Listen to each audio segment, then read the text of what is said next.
we've got our first appointment, Yep. and yay, we've got a date, we're on our way, and I'm there. How will this happen at the first appointment? Because I don't want to talk about how horrible my child can be in front of my child at the appointment. Okay. What will happen at the appointment? So that's really good if you're able to kind of alert the staff when they start. So basically they'll do introductions first and why you've come and those kinds of things, check the agendas are right. And if you identify that you would really like some time to speak to the staff by themselves, then by yourself rather, then absolutely that would be a really good idea to signal, and that will help the staff to figure out how they're going to structure up the appointment. So for some families, particularly with really anxious children, they'll do the whole initial appointment with the whole family, the parents and the child. For some, it's really good to break it up, and often in a first appointment there may be 2 staff members, so one staff member could go away with the child and play some games for a bit while the parents can talk more about adult issues or things that they'd rather talk about without the child present. And for some, like for older children, it's often really useful for them to have a chance to talk to the clinicians by themselves as well. So it really varies depending on what the needs of the family are. Okay, and what sort of questions, what will the first appointment be covering? Basically it's a standard mental health assessment, and the aim of it is to try and get to an understanding of what the main issues are and a little bit of how they've developed, enough of an idea to start to develop a plan for where you're going to go forward. So they will obviously be asking you about what the current issues are that are most concerning, and then they will ask a little bit about how long those issues have been going on for, how they've developed over time.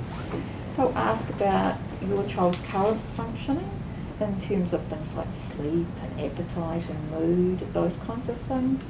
They will ask about family history, because that can be really, really helpful to know about.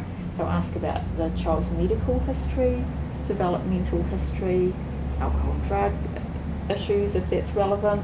So that kind of thing to get a well-rounded picture, and to try and get some ideas about what's really happening. What information will they have before their first appointment? So they'll have what the GP has sent on the referral, and they'll have the information if you've been rung by the triage team. They'll have the information that you've given the triage team. Will they have rung school or anyone else? No.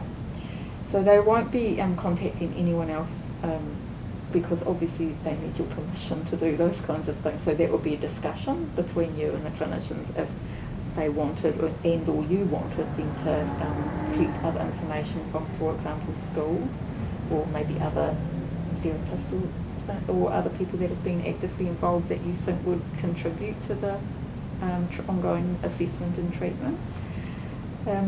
They can access your medical records in terms of if your child's been seen by paediatrics, they can access the paediatric notes.